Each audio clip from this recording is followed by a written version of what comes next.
Hello दोस्तों, स्वागत है आपके अपने YouTube channel BK physics master में। फिर से हाजिर हूँ क्लास 12 फिजिक्स के चैप्टर नंबर 2 विद्युत फ्लक्स एवं गॉस प्रमेय की वीडियो नंबर 5 लेकर। और हम पढ़ रहे थे गॉस प्रमेय के अनुप्रयोग, और एक अनुप्रयोग हो चुका है और आज हम दूसरा अनुप्रयोग यानी अनंत विस्तार की समतल आवेशित अचालक प्लेट चादर यानी चादर के निकट वैद्युत क्षेत्र की तीव्रता की गणना करने वाले हैं, जो यूपी बोर्ड के लिए यानी कोई भी बोर्ड हो, लेकिन जी यूपी बोर्ड के लिए तो बेहद ही इंपॉर्टेंट क्वेश्चन है। यानी यूपी बोर्ड 2024 की अगर आप अच्छे से तैयारी कर रहे हो तो इस क्वेश्चन को अपनी तैयारी में जोड़ लीजिए, ठीक है। और हमारे साथ भी जुड़ जाइए, क्योंकि पहला चैप्टर ख़त्म हो चुका है, हम इस दूसरा चैप्टर कर रहे हैं। बिल्कुल शानदार तरीके से हर एक चैप्टर को हम क्लियर कराने वाले हैं। तो हमारे साथ वीडियो में लास्ट तक बने रहिएगा। पसंद आए तो वीडियो को लाइक और भाई के चैनल को सब्सक्राइब जरूर कीजिएगा, भाई को सपोर्ट जरूर कीजिएगा, ठीक है। आपके सपोर्ट की बहुत ही ज़रूरत है, ठीक है। तो भाई को सपोर्ट ज़रूर कर दीजिएगा, और आपके लिए ही तो बस हम मेहनत करते हैं। तो चलिए देख लेते हैं, एक चादर की बात कर रहे हैं यहाँ पर। देखिए बस एक समतल आवेशित अचालक चादर। तो पहले तो हम एक चादर बनाते हैं, ठीक है। मान लीजिए कोई एक चादर है, ठीक है। थोड़ा सा हम घुमा के बनाते हैं। एक चादर है जो कैसी है, आवेशित। कैसी है, आवेशित। आवेशित मतलब इस पर एक आवेश है जिसे हम मानते +q आवेश है, और इसका पृष्ठ क्षेत्रफल a है। इसका क्षेत्रफल क्या है, a है। वे देखते हैं, ठीक है। एक तो पहले तो मान लीजिए हमने क्या मान लिया, एक चादर है जिसका क्षेत्रफल क्या है, a है। कौन से क्षेत्रफल वाली है, क्षेत्रफल a वाली एक चादर है जिस पर एक समान रूप से आवेश वितरित है या फैला हुआ है। तो अगर किसी चादर पर आवेश यानी किसी चादर के पृष्ठ क्षेत्रफल पर यानी चादर के क्षेत्रफल पर आवेश एक समान रूप से फैला हुआ है, तो उसे बोला जाता है पृष्ठ आवेश घनत्व, यानी पृष्ठ घनत्व बोलते हैं। और पृष्ठ आवेश घनत्व कहते हैं, क्या बोलते हैं, पृष्ठ आवेश घनत्व कहते हैं। तो अगर कैसे किसी प्रति एकांक क्षेत्रफल पर वितरित आवेश को, किसी पृष्ठ क्षेत्रफल यानी कोई भी पृष्ठ है या चादर है, तो उसकी प्रति एकांक क्षेत्रफल पर वितरित आवेश को पृष्ठ आवेश घनत्व कहते हैं। क्या बोलते हैं, पृष्ठ आवेश घनत्व कहते हैं। तो सबसे पहला तो हमने माना किसी एक समतल चादर पर, क्या है, माना समतल चादर पर, क्या, एक समतल चादर पर एक आवेश q, पृष्ठ क्षेत्रफल ऐसे लिखते, जिसके क्षेत्रफल a पर समान रूप से फैला हुआ है, वितरित है, ठीक है। तो जब किसी समतल चादर के किसी क्षेत्रफल पर आवेश समान रूप से फैला हुआ है, तो उसे हम क्या बोलते हैं, पृष्ठ आवेश घनत्व कहते हैं। तो अगर लिख सकते हैं, आप इसकी परिभाषा लिखना चाहो पृष्ठ आवेश घनत्व की, तो क्या लोगे, अतः लिख सकते हैं। अतः अगर परिभाषा लिखनी हो, अतः प्रति एकांक क्षेत्रफल पर वितरित आवेश को पृष्ठ आवेश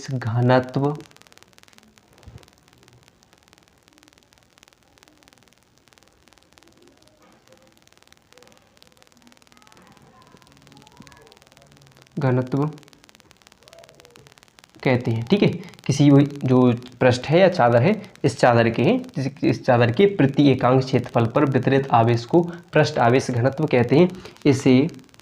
इसे सिग्मा से प्रदर्शित करते हैं, ठीक है। किससे, सिग्मा से प्रदर्शित करते हैं, ठीक है, इसे सिग्मा से प्रदर्शित करते हैं। इतनी बात क्लियर है।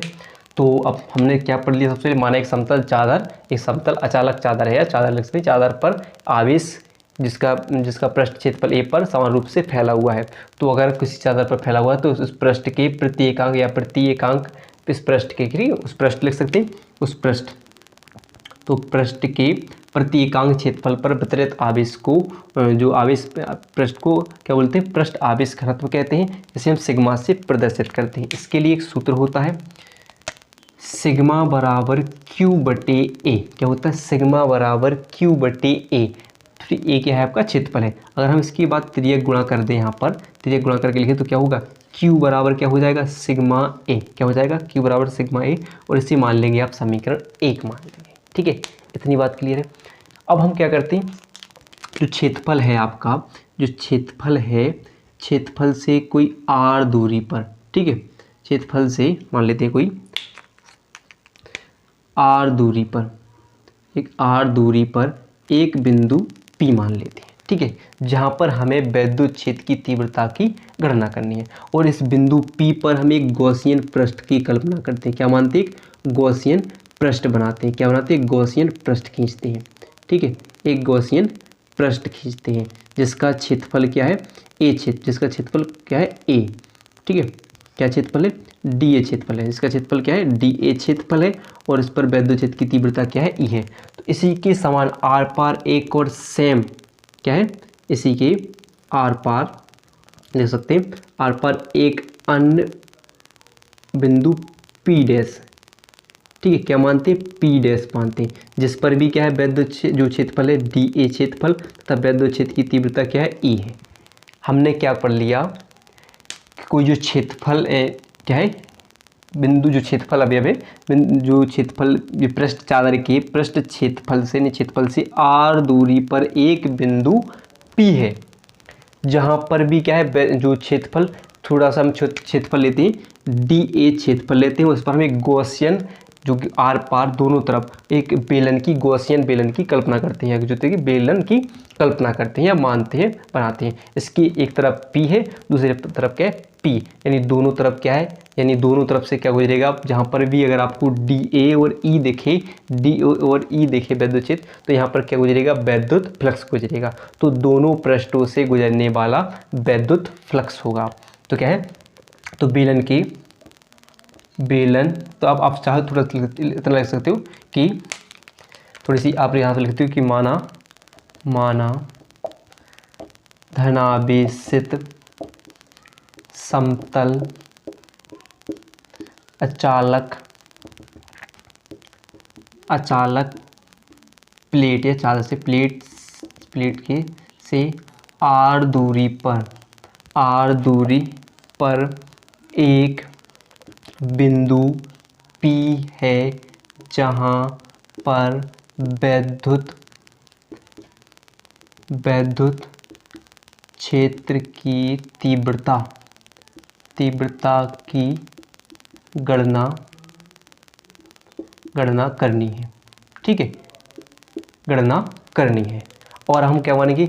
और अब हम क्या माना? इस दोनों पृष्ठों के बीच, यानी इस पृष्ठ के यानी बिंदु P के एक दूसरी तरफ, यानी उसकी विपरीत तरह पे अन्य एक और पृष्ठ P डैश माना हमने। क्या माना? P dash. इन दोनों पर क्या है? दोनों पर क्या है? इसका क्षेत्रफल भी डी ए क्षेत्रफल है, और यहाँ पर वैद्युत क्षेत्र की तीव्रता ई है, यहाँ पर भी डी ए क्षेत्रफल है, और इसकी वैद्युत क्षेत्र की तीव्रता क्या है? ई है। तो इन दोनों पृष्ठों से गुजरने वाला वैद्युत फ्लक्स, तो दोनों ऐसे लिखते, बेलन के दोनों पृष्ठों से गुजरने वाला वैद्युत फ्लक्स, तो दोनों पृष्ठों से गुजरेगा क्या? वैद्युत फ्लक्स। तो क्या होगा?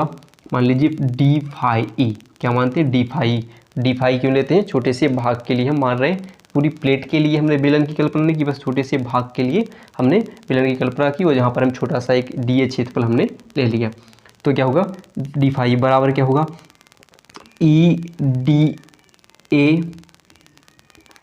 ए कॉस थीटा प्लस, इसके लिए E D A cos theta, इसके लिए भी क्या होगा? E D A cos theta. दोनों भागों के लिए हमने क्या माना? Cos theta.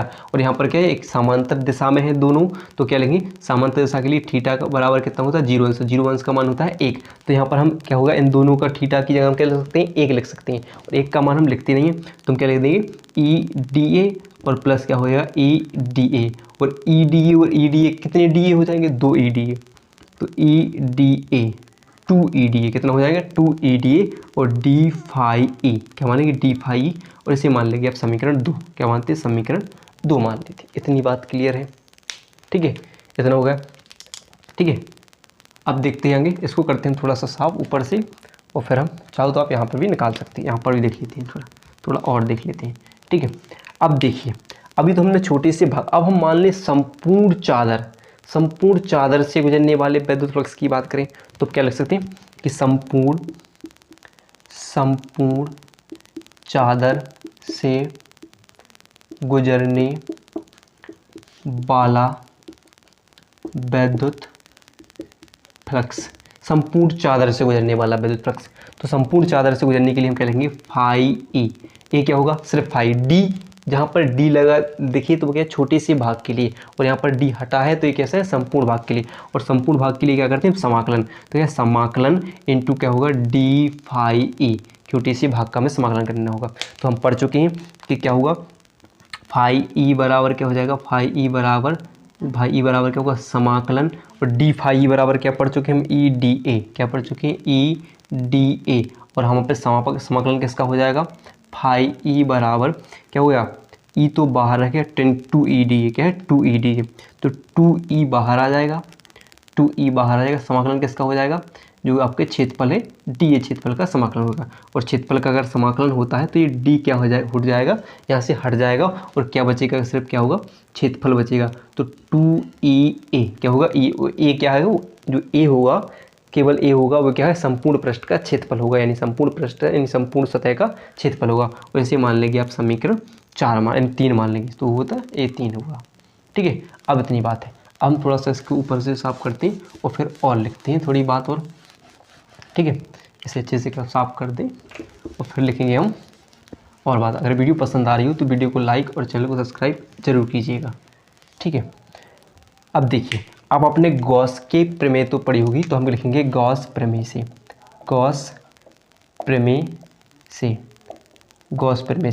तो गॉस प्रमेय का सूत्र क्या पढ़ा हमने? फाई ई बराबर क्यू बटे एप्सिलॉन नॉट, इतना पढ़ा था। और जहाँ पर आप देखोगे तो यहाँ पर जो क्यू लिखा है, तो यहाँ पढ़ चुके हैं कि क्यू बराबर क्या है? समीकरण 1 से क्यू बराबर क्या पढ़ चुके हैं हम? सिग्मा ए। तो हम क्या लिखेंगे? फाई ई बराबर क्यू की जगह क्या लिखेंगे? सिग्मा ए बटे क्या लिखेंगे? Epsilon not. इसे मानेंगे अब समीकरण 4। अब देखेंगे, देखिए इसे साफ करते हैं थोड़ा। अब देख लीजिए, समीकरण 3 व 4 की तुलना करने पर अब देखो, जब तुलना करोगे तो इन दोनों के यहाँ पर एक साइड कैसे है? Same to same. समीकरण 3 देखिए और समीकरण 4, यानी एक साइड कैसा है? बराबर है। तो अगर हम चाहें तो ये पूरा मान उठाकर हम इसकी जगह लिख दें तो देखो सेम वही होगा। इसका मान पूरा क्या है? 2EA है, तो हम क्या लिखेंगे? 2EA बराबर क्या लिख देंगे? सिग्मा ए बटे एप्सिलॉन नॉट। और हमें क्या निकालनी है? विद्युत क्षेत्र की तीव्रता। तो विद्युत क्षेत्र की तीव्रता क्या है? यहाँ पर E है, तो E बराबर क्या हो जाएगा? सिग्मा ए बटे एप्सिलॉन नॉट। और ये 2A, यहाँ पर ये 2A निकल कर पहुँची, यहाँ पर आ जाएंगे, तो यहाँ पर A से A क्या हो जाएगा? कैंसिल। तो क्या बचेगा? E बराबर सिग्मा बटे 2 एप्सिलॉन नॉट बच जाएगा। और ये हो जाएगा कौन सी? अनंत विस्तार की समतल अचालक प्लेट के निकट विद्युत क्षेत्र की तीव्रता का सूत्र हो जाएगा। ठीक है, अगर वीडियो पसंद आई हो थोड़ी सी भी तो भाई को चैनल को सब्सक्राइब और वीडियो को लाइक जरूर कीजिएगा।